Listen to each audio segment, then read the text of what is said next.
Muito boa tarde e sejam bem-vindos ao primeiro episódio desta nova série de podcasts do ISEG Executive Education. Vamos falar hoje de liderança, vamos falar de novas competências. Temos uma convidada muito especial connosco, mas se calhar eu começava pelas apresentações. E se calhar apresento primeiro a mim próprio. Sou Paulo Sousa de Carvalho, sou professor do ISEG, professor do ISEG Executive Education, diretor executivo do ISEG MBA, diretor também de um programa que é o Futures Strategic Design and Innovation, para além de outras atividades que tenho também no ISEG. E também tenho um projeto empresarial meu, uma consultora minha, que trabalha nestas áreas de explorar o futuro, a inovação, a estratégia e o empreendedorismo.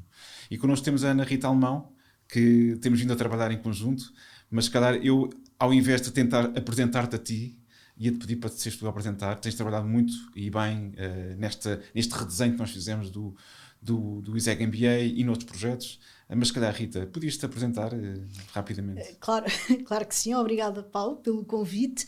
É um prazer estar aqui. Portanto, exatamente, Rita Alemão, eu coordeno a área de Leadership e Personal Development do ISEG MBA, onde fizemos exatamente um redesenho para orientar e responder àquilo que são as competências de futuro, no que diz respeito à liderança, e já lá iremos, e exatamente passo o meu tempo a apoiar a reflexão das organizações, das equipas e de indivíduos, nomeadamente que querem entrar em processos de mudança, em equipas, portanto, de alta performance, em coaching para a performance. Portanto, é isso que faço no dia a dia. Ok, muito bem. Nós temos uma nova série de podcasts que se chama Innovation Code e, portanto, vamos falar de liderança, mas vamos tentar falar de liderança num contexto muito particular, ou seja, nós gostávamos muito que esta conversa entre nós pudesse centrar na questão da liderança, do que é um líder, quais é que são as competências, as capacidades que um líder tem que ter, mas não apenas os líderes, também as organizações e qualquer profissional. Num contexto que é francamente marcado por uma grande turbulência, não é? Uma grande imprevisibilidade, uma grande incerteza, uma fortíssima aceleração e uma digitalização, uma virtualização crescente. E, portanto, vamos tentar enquadrar um pouco isto no momento que estamos a viver e naquele que vamos viver. Podemos falar também um bocadinho sobre o que é que a pandemia veio trazer de novo, formas diferentes de trabalhar, o que traz, se calhar, até desafios adicionais para um líder que tem que liderar de uma forma mais distribuída, em contextos que, se calhar, há 2 anos eram impensáveis que já estivessem em cima da mesa. Mas eu começava por uma primeira questão, que é, se calhar, a questão mais óbvia, que eu acho que qualquer pessoa pode ter. Okay, vamos falar sobre liderança e sobre líderes. Na tua percepção, na tua opinião e na forma como tu a trabalhas, o que é liderança? O que é um líder? O que é ser um verdadeiro líder? O que é que um líder tem que ter? Ou, para já, o que é liderança e o que é que um líder, na tua percepção, na tua opinião, tem que ter? Em primeiro lugar, não existem respostas completamente objetivas sobre o que é um líder. Portanto, se googlares ao Dr. Google o que é liderança, vais encontrar milhares, milhões de respostas. Todas elas têm um foco na capacidade que alguém tem de motivar, influenciar, inspirar para a ação e para o cumprimento de objetivos. Normalmente, não desfazendo tanto muito, é por aí que é aquilo que se descreve normalmente como liderança. Eu tenho uma perspectiva distinta, ou seja, exatamente porque a primeira questão é que um líder é alguém que se deve liderar a si próprio, e, portanto, se quiseres colar liderança a impacto, e já vamos ver porquê, até nas organizações e noutros aspectos, liderar é alguém que é capaz de gerar um impacto para dentro, ou seja, para si próprio, e depois para outros. E os outros são todos aqueles que nós influenciamos, portanto, os diferentes stakeholders, independentemente da nossa função hierárquica, são com certeza as equipas que lideramos e é a organização. A organização e depois um conjunto alargado de stakeholders, porque hoje em dia as organizações não vivem sem, como é óbvio, estabelecerem parcerias e estarem atentas à sua sustentabilidade, que depende de um conjunto, como é óbvio, de impactos que têm em esferas que gravitam à sua volta. Podemos dizer então que há um conjunto de capacidades, um conjunto de competências que podem ser cultivadas, ou seja, há quem diga que ser líder é uma questão inata. Na tua percepção, presumo que não seja assim. Pode haver algumas características, algumas capacidades inatas que qualquer um de nós pode ter e que de facto se adequam bem para liderar, para criar empatia, etc. Mas é qualquer coisa que pode ser e deve ser trabalhado. Aliás, não é por acaso que qualquer organização, qualquer líder, qualquer gestor tem que ter, de facto, formação adequada nestas áreas. Curiosamente, por exemplo, no programa Futures, mas também no MBA, tu fazes um Future Proof Assessment a todas as pessoas que façam o nosso programa Future Strategic Design and Innovation, que tem um conjunto de áreas que podem ser autodiagnosticadas e podem ser trabalhadas ao longo do tempo. Quais é que são as principais, digamos que, capacidades ou competências e como é que tu as organizas para que a pessoa se possa, digamos que, estar mais bem preparada para se assumir como, digamos, como um líder ou como um gestor num contexto atual? Isso é uma pergunta, estou a dizer, com vários layers. Com vários layers. Mas eu começava por pegar em algo interessante que referiste, que é o nature e o nurture. Ou seja, que é se nós nascemos líderes ou se nos fazemos líderes. E, portanto, há pessoas que têm habilidades mais naturais, em função da sua exposição e da sua experiência. Aquilo que a ciência ou a investigação nos diz é que, de alguma maneira, quando somos expostos na infância a figuras de referência ou tivemos experiências marcantes, de alguma forma elas ajudam-nos a desenvolver essa capacidade de liderança. Normalmente costuma-se dizer que um líder é alguém que nasce duas vezes, ou seja, que é alguém que, por ter sido exposto a um conjunto de circunstâncias, foi capaz de se dissociar, se assim quisermos, e ganhar uma perspectiva, uma visão diferente e de voltar com novas competências. Portanto, digamos assim que há essa capacidade da experiência que tu tiveste ou dos modelos que de alguma forma tiveste na tua infância ou que foram referências para ti, mentores, o que for, e depois há um outro conjunto que é o treino formal, se assim quisermos, que é muito daquilo que nós também estamos aqui a falar, aqui a falar e que fazemos, que é a capacidade de treinar, mas não só, mas também de podermos colocar as pessoas em cenários ainda que simulados, que lhes permitam pôr-se em perspectiva, que é algo que é muito importante. E voltando então à parte de quais são as competências, a primeira é sem dúvida a capacidade de autoconhecimento, certo? Porque como falávamos em impacto, é a minha capacidade de me impactar para dentro. Portanto, nestas definições da liderança nós falamos sempre em liderar os outros, e a maior parte das pessoas, a percepção que tem é que liderar é de fora. Neste caso, não é dentro para fora. Isso. E daí que, como vamos depois, se calhar, ter a ocasião de falar, há a questão do burnout, há uma questão... Porquê? Porque a liderança começa efetivamente cá dentro.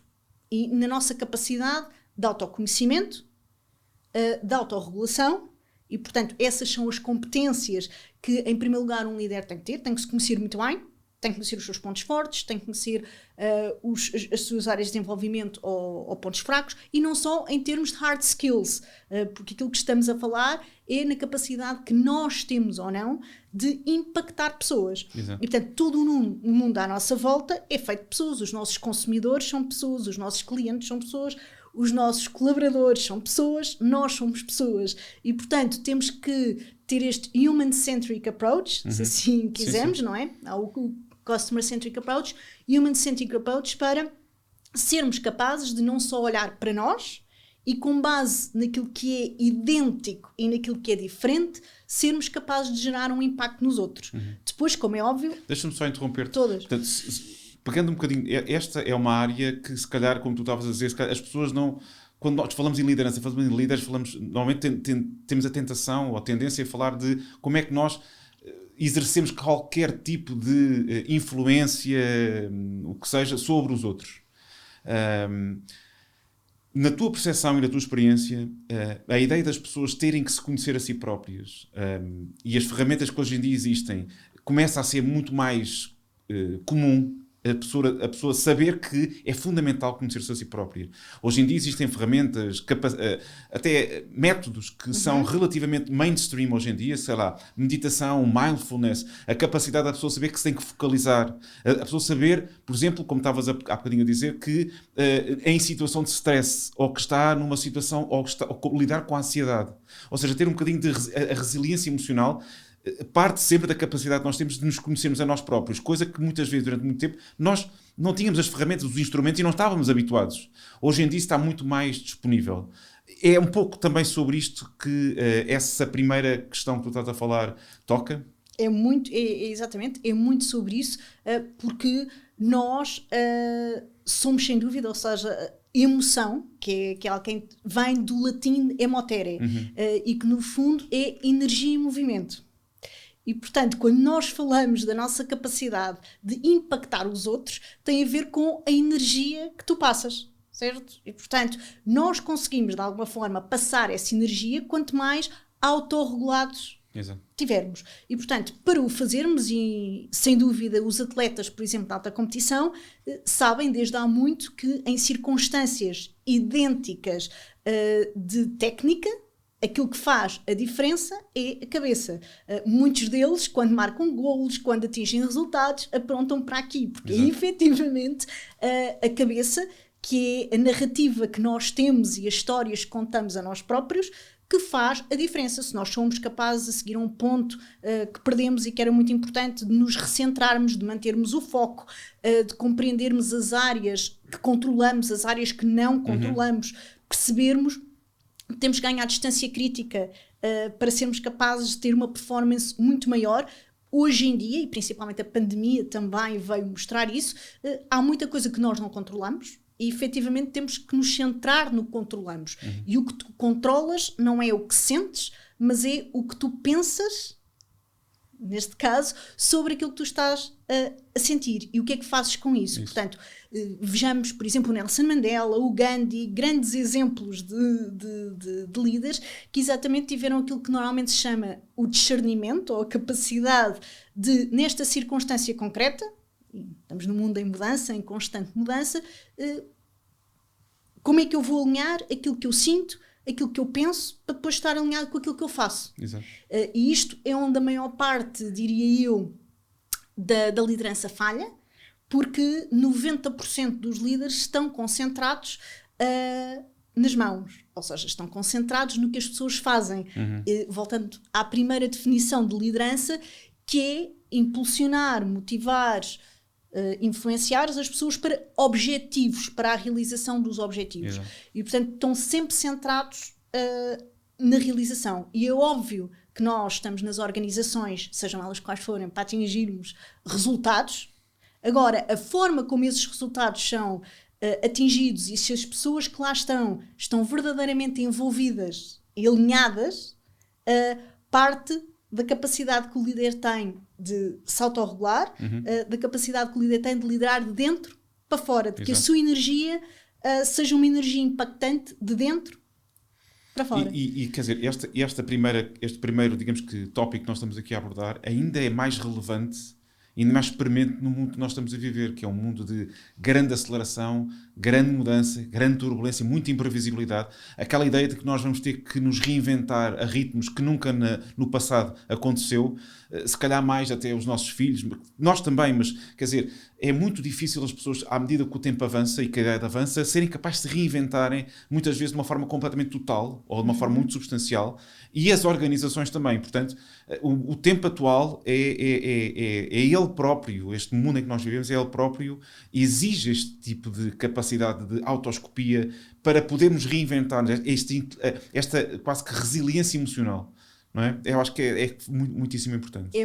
É muitíssimo importante. Daí a aposta, hoje em dia, por exemplo, não só no ISEG MBA, onde existe o Mindfulness for Business, e é exatamente por aí que começamos, ou seja, eu não posso de forma nenhuma passar energia ou impactar os outros se eu próprio não estiver de alguma maneira alinhado com a pandemia, e é algo que ainda se está a ver, que efetivamente a questão das pessoas não tem a ver com a capacidade até de trabalharem remotamente, tem a ver com essa dificuldade em gerir aquilo que é o desconhecido, em não saber quanto tempo é que vão ficar numa situação, os impactos que essas mudanças efetivamente têm.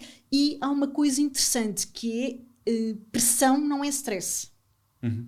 E aquilo que efetivamente nos vai ajudar a navegar, portanto, a todos, em todos os ambientes de mudança, essa capacidade de resiliência que estavas a falar, e essa capacidade de resiliência constrói-se, exatamente, trabalhando as nossas narrativas, mas principalmente compreendendo que pressão é diferente de stress. E quais são as diferenças? Todos nós temos pressão, certo? Exato. Todos nós temos pressões exteriores. A questão tem a ver com a pressão que pomos interiormente, certo? Exato. E a nossa capacidade de definir as prioridades, de alinhares a tua própria narrativa, de criares uma perspectiva. Criarmos perspectiva é muito importante, de sermos capazes de alinhar e verbalizar aquilo que pensamos, que sentimos para as equipas, para os nossos pares, para as nossas hierarquias, de forma a gerir expectativas. Portanto, nós temos que ser capazes não só de gerir as nossas expectativas internas, mas gerir aquilo que são as expectativas dos outros. E, portanto, todos nós estamos pressionados. Isso faz parte do mundo, faz parte da vida, digamos que são as regras do jogo. Quando é que começa a ser stress? Começa a ser stress quando tu atribuis, de alguma maneira, uma emoção negativa àquilo que está a acontecer e começas a criar uma narrativa de alguma forma destrutiva. Exato.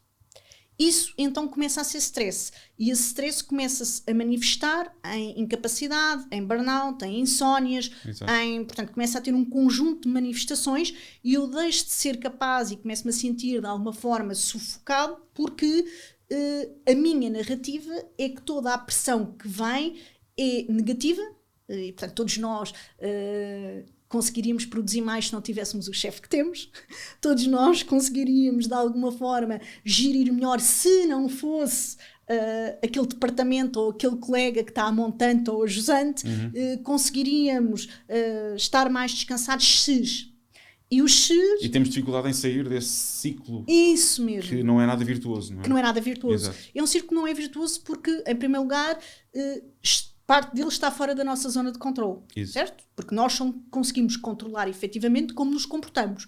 Conseguimos, sim, com a nossa energia, influenciar e impactar. Mas para influenciarmos e impactarmos aquele colega, aquela hierarquia, aquela equipa, temos que, em primeiro lugar...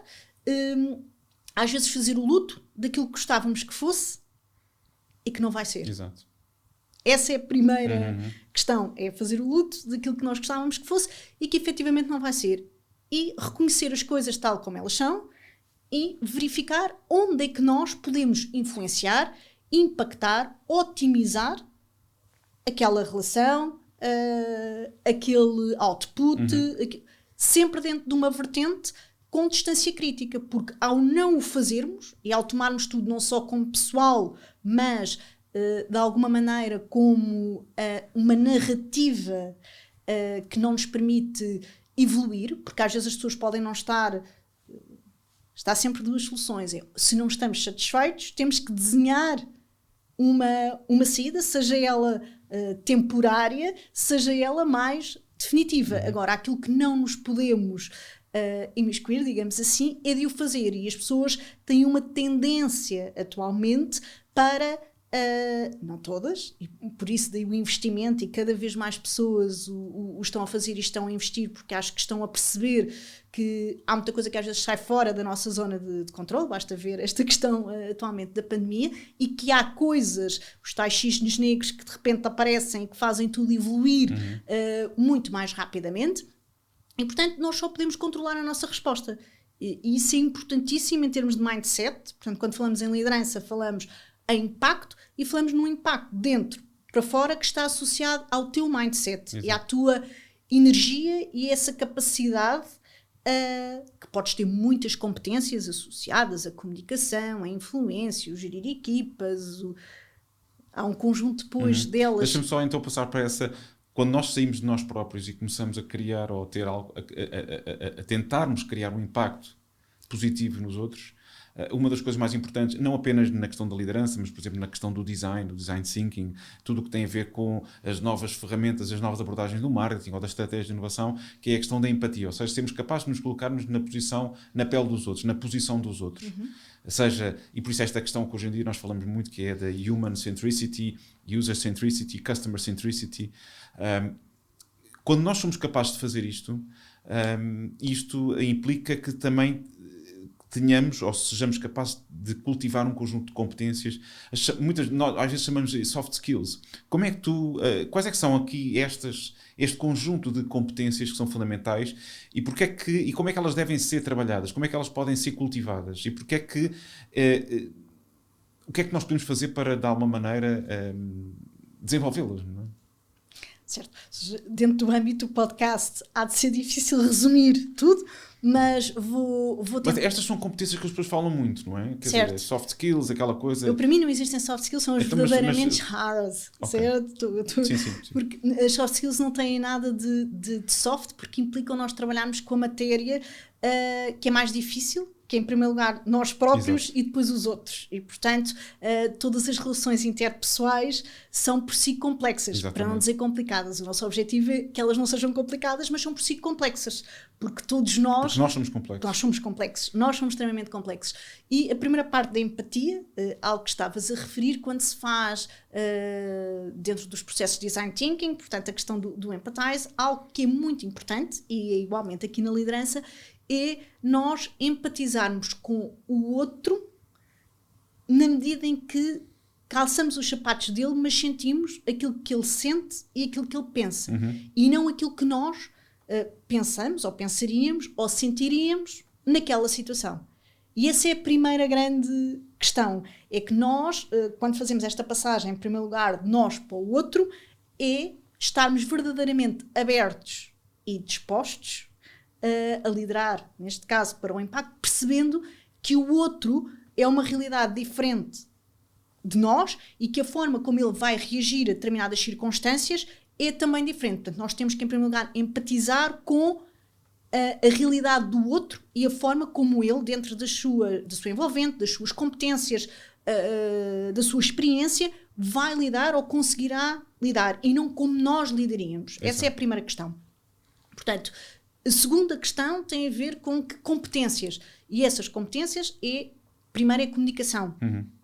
Portanto, é autoconhecimento, sem dúvida, e depois é comunicação. A forma como eu me expresso, eu ser capaz de comunicar ao outro de uma forma clara, de forma a que ele perceba e não me expressar da forma a que eu normalmente me expresso, portanto ser capaz de adequar a forma como comunico a diferentes targets. Isso é dado no marketing, e o marketing, como é óbvio, mais uma vez, faz isso para influenciar e impactar os seus clientes e os seus consumidores, e nas relações interpessoais é a mesma coisa. Claro. Nós temos targets diferentes, se assim quisermos, e portanto a forma como eu lidero um determinado colaborador é diferente da forma como lidero outro colaborador. Exato. Independentemente de eu ter um estilo preferencial de liderança.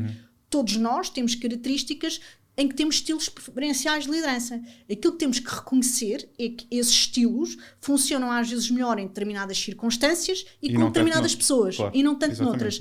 E portanto, competências de um líder, saber comunicar, ser um líder adaptativo, e portanto, eu ser capaz... A empatia é ela própria uma questão fundamental, não é? É uma questão fundamental. E que se pode trabalhar. Pode e deve trabalhar. Exato. Ou seja, pode e deve trabalhar. Comunicação, a persuasão, a negociação, já são coisas um bocadinho mais... Persuasão, capacidade de influência, exato. Conhecer muito bem a dinâmica da equipa. E, portanto, Mas eu se calhar passava agora porque a lógica... Ou seja, nós estivemos sempre a falar como é que nós podemos criar agora impacto. E quando nós passamos para a gestão de equipas, que é um tema muito sexy, saber gerir equipas, etc., é uma questão que ouvimos falar muitas vezes. Se tu pudesses escolher uma ou duas questões que são fundamentais, e se calhar eu aqui, seja nas equipas, seja nas organizações, já numa escala organizacional, o que é que tu destacavas? O que é fundamental para ser capaz de gerir uma equipa? Não é fácil, é difícil, e ainda se tornou um pouco mais difícil num contexto como este de pandemia, em que as pessoas estão em sítios diferentes, às vezes umas estão connosco, outras não estão, portanto, estes modelos de trabalho híbridos que tornam isto um pouco mais complexo. Falar um bocadinho sobre isso, Rita. Muito bem.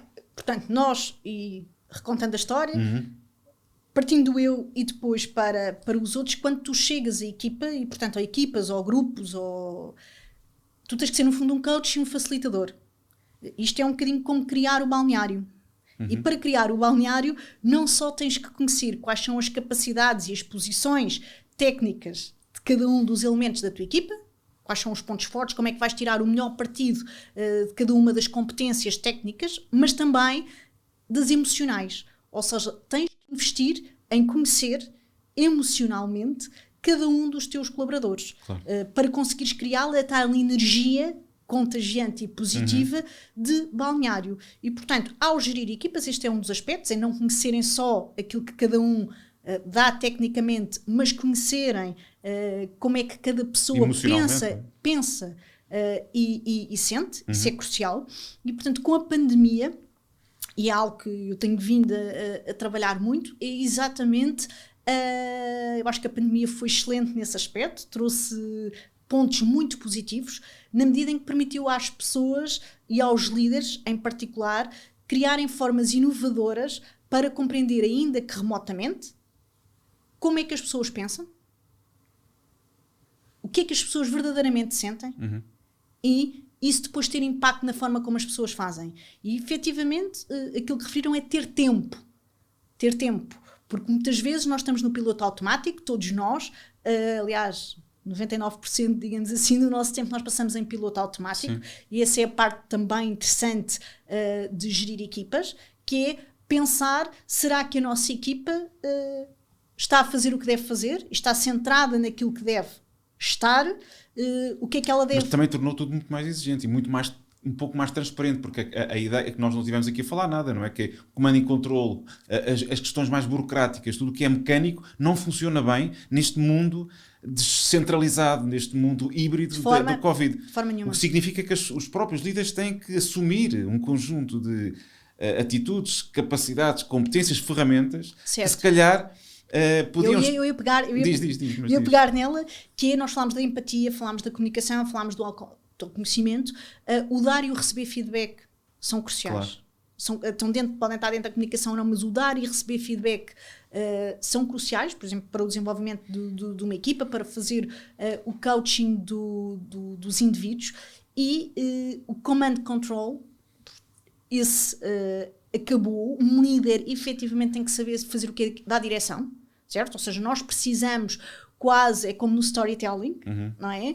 Em termos de storytelling, precisamos dizer às pessoas para onde é que elas vão. Exato. E com que propósito. Exato. Porquê é que vão? Não é só ir, é porquê é que as equipas devem ir, porquê é que as organizações devem ir. É o tal purpose driven. Exato. Portanto, eu ia falar um bocadinho sobre isso também, ia-te perguntar um bocadinho, ou seja, no centro das organizações estão cada vez mais coisas que estavam já lá, mas que muitas vezes as próprios colaboradores e a própria organização não sabiam muito bem o que é que era, estavam um bocadinho, eram coisas introvertidas e que hoje em dia passaram a ser coisas tão ou mais importantes do que as questões de natureza às vezes mais operacional e que são, digamos que, visíveis para o mercado.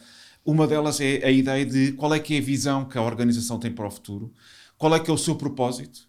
Cada vez mais falamos em talento e atração e captação, atração e retenção de talento. Quer dizer, acho que as pessoas qualificadas, competentes, não querem ir para uma organização que tem como, digamos que, objetivo, digamos que, retribuir os seus acionistas de ponto parágrafo. As pessoas querem ir para uma organização que tenha um propósito um pouco maior. E depois outra coisa que ainda não falámos aqui, que são os valores e os princípios éticos. Se pudesses tocar um bocadinho nestes temas e como é que isto são questões centrais. Quando falamos em liderança, por onde é que tu pegavas? Sendo que também não temos muito tempo, mas são questões muito importantes, certo? São, concordo plenamente contigo e são questões extremamente importantes. Aliás, uma das coisas que está no core dessa primeira parte do autoconhecimento, para qualquer líder, é quase fazer o seu charter. Tal como as organizações têm um charter. Eu tenho que conhecer quais são os meus valores, qual é a minha missão, o que é que eu ambiciono em termos de vida e como é que eu me quero comportar. Porquê? Porque se costuma dizer que um líder a sério normalmente não tem medo da mudança, porque sabe sempre aquilo que pode e que não pode negociar. E isso tem a ver exatamente com os seus princípios, com os seus valores e com a ética. E eu tenho que ter esse charter interior, até para saber navegar nele. Hoje em dia, as organizações, e é algo que Harvard, London Business School, INSEAD, portanto, N institutos, a Catalyst, que têm vindo a fazer papers e investigar, é uma realidade. Cada vez mais as pessoas querem propósito. Curiosamente, não só as novas gerações, mas também as gerações mais antigas, um bocadinho como a nossa, portanto, que já estão nas organizações. Eu tinha alguma cautela quando nos aproximássemos desse tema, mas pronto. Há mais tempo, todas elas, de alguma maneira, procuram, e é algo que a pandemia veio exacerbar, que é, porque é que eu estou a fazer isto? Porque o piloto automático parou. E, portanto, o piloto automático de alguma forma parou e aquilo que se viu foi muita gente a mudar de trabalho, muita gente a não querer voltar para as organizações, a não querer voltar como tinha voltado. Exato. Neste momento as organizações, o employer branding, a retenção de talentos, estão a desenhar novos programas e novas formas de retenção. Porquê? Porque aquilo que tem a ver com work-life balance ou blend, chamamos assim, é também cada vez mais importante para as organizações.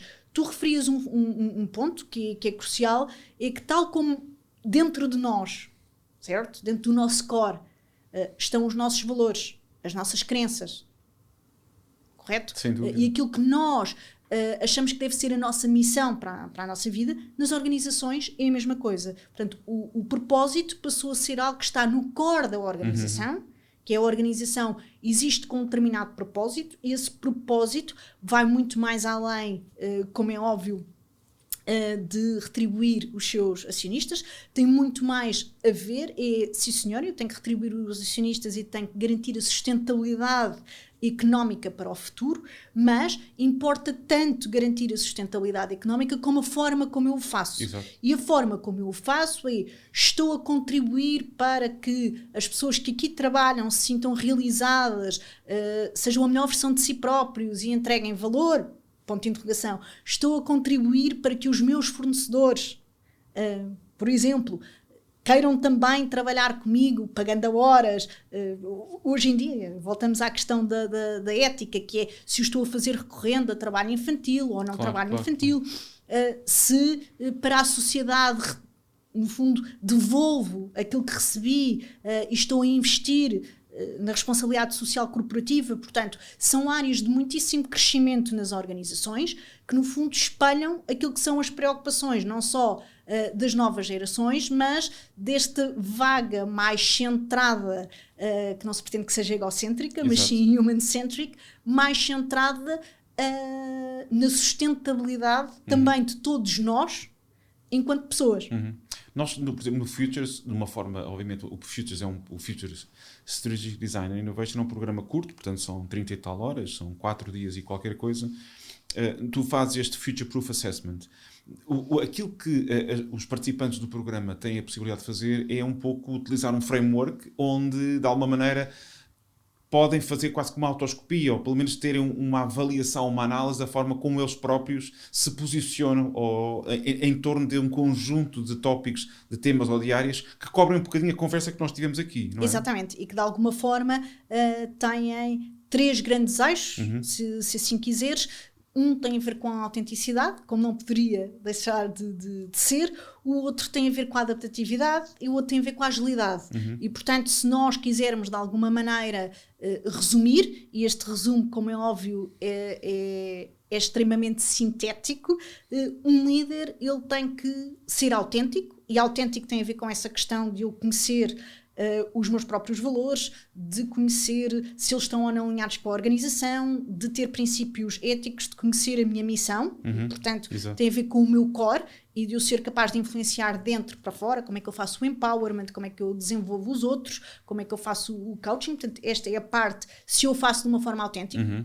E o que acontece muito nas organizações são líderes que não estão alinhados, ou seja, aquilo que pensam não é idêntico àquilo que sentem e não é idêntico àquilo que fazem, e portanto o seu impacto muitas vezes não é aquilo que querem, não é aquilo que esperam, e às vezes até têm medo de ser descobertos, que é o chamado quase síndrome do impostor, e descobrem que efetivamente que se forem mais autênticos têm mais a ganhar com isso, porque voltamos à questão da empatia, nós funcionamos em espelho. Portanto, se eu for capaz de demonstrar as minhas vulnerabilidades, se for capaz de demonstrar os meus pontos fortes e os meus pontos fracos, daí a questão dos assessments e, portanto, que são feitos nas organizações, que muitas vezes têm um erro, que é uma pool, ou seja, às vezes pedimos feedback sempre às mesmas pessoas, e essas pessoas já nos veem da mesma forma e de uma forma enviesada. Portanto, um líder, por exemplo, também tem que pedir feedback a pessoas diferentes, de áreas diferentes, se quiser verdadeiramente crescer. Mas, portanto, temos esta parte da autenticidade, temos a parte de eu ser adaptativo e, portanto, como é óbvio, de conseguir responder àquilo que são as mudanças no ambiente e de procurar até essas mudanças, um bocadinho como New Futures, ou seja, eu ser capaz de fazer perspectiva e identificar, não é só em termos de negócio, é na gestão das pessoas, na gestão das equipes, mas também em termos de gestão do negócio e dos stakeholders, eu fazer o scan daquilo que de alguma maneira poderá acontecer e saber fazer esse design thinking, portanto, para o futuro. E a outra tem a ver com a agilidade, e todos nós hoje em dia falamos da agilidade de fazer o better e o faster, ou seja, de fazer melhor e mais depressa, e só o conseguimos otimizando a inovação, a informação, a colaboração, a partilha de informação e conhecimento. Portanto, isto é, no fundo, uma forma muito resumida aquilo que os alunos... E tem uma coisa muito interessante e que estavas a falar em Agile, porque um dos princípios básicos do Design Thinking e do Agile é nós, portanto, largarmos um bocadinho aquela ideia do projeto Waterfall, projetos que demoram muito tempo, e fazemos as coisas de uma forma mais iterativa. E, portanto, a tua ideia dos quick wins, dos fazer quick wins, ou seja, as pessoas podem ir desenvolvendo estas competências de uma forma, digamos que diferenciada, desde que sejam capazes de ir fazendo pequenas coisas. Quer dizer, isto não se pode comer o bolo todo, não é? Não é possível. É muito interessante, Paulo, porque qualquer mudança, ela tem que ser feita com pequeninos milestones. Isso, exato. E exatamente quando nós queremos nas organizações ter uma atitude agile e criar serviços, produtos, funcionalidades, o que for, que acrescentam e que vão acrescentando iterativamente pequenos valor ao cliente, a mesma coisa para nós. Exato. O que acontece é que existem uma série de pequeninas ferramentas, algumas delas, estou a dizer que também são passadas, que nos permitem não só olharmos para nós, mas depois entrarmos logo num modo que todos gostamos muito, que é da ação, mas num modo de ação alinhado e que traz resultados imediatos. É a mesma coisa do que nós irmos ao ginásio. Começámos agora um novo ano, eu tenho a certeza que se calhar muitos daqueles que nos ouvem têm aqueles objetivos de começarem a fazer exercício, começarem uma vida mais saudável, e quando ambicionamos muito e fazemos um programa exagerado, dificilmente o vamos e rápido, cumprir. Não é possível. Não é possível fazer tudo ao mesmo tempo, não é possível fazer tudo não é possível. Rapidamente. Aquilo que é possível é introduzir pequeninas mudanças que se vão tornando constantes. Exato. E, portanto, nós devemos introduzir pequenas mudanças com um alto valor acrescentado, no mínimo curto espaço de tempo, Exato. de forma a que elas, de alguma forma, fiquem connosco.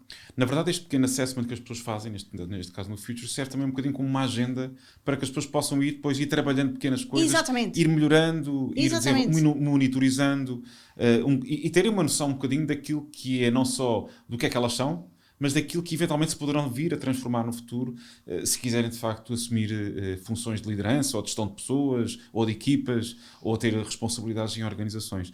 Por falar em organizações, portanto, quando nós nos expandimos e pensamos numa organização, muito daquilo que nós estamos aqui a falar pode ser encapsulado na ideia ou no conceito de cultura. Como é que a cultura das organizações entra nesta equação? A cultura das organizações, se assim quiseres, é quase como se fosse o ecossistema, ou o container global de tudo aquilo que são as normas formais ou informais da própria organização, que é composta pela vivência de várias pessoas. Portanto, normalmente, às vezes, quando muda o CEO, muda a energia, a orientação, ou muda parte da cultura. Mas a cultura, ela é feita por um conjunto de grupos, neste caso, que atuam dentro da própria organização e que têm as suas regras formais e informais. Portanto, se nós pensarmos na cultura, na sua palavra mais do ponto de vista de antropologia, portanto, se assim quisermos, todos nós, em termos de cultura, temos aquilo que são os artefactos, que é aquilo que no fundo vamos deixando, e todas as marcas têm os seus artefactos, têm os seus logotipos, Exato. têm os seus imagem gráfica, têm os seus códigos de valores, é algo que é visível e que se expressa, certo? Para clientes internamente, e tem aquilo que é o invisível, que é a parte também muito interessante da cultura, que é aquilo que não se mostra e não se diz, mas que efetivamente se faz e se vive. Daí que, quando nós olhamos para os aspectos de uma cultura, não devemos olhar só para aquilo que está escrito e para aquilo que de alguma maneira é visível, mas sobretudo para o invisível da cultura, que é efetivamente como é que as pessoas se comportam. Isto é o que está definido. Exato. Efetivamente como é que as pessoas se comportam, efetivamente como é que as pessoas agem, efetivamente como é que as pessoas se interrelacionam, e se vivem verdadeiramente ou não o seu charter.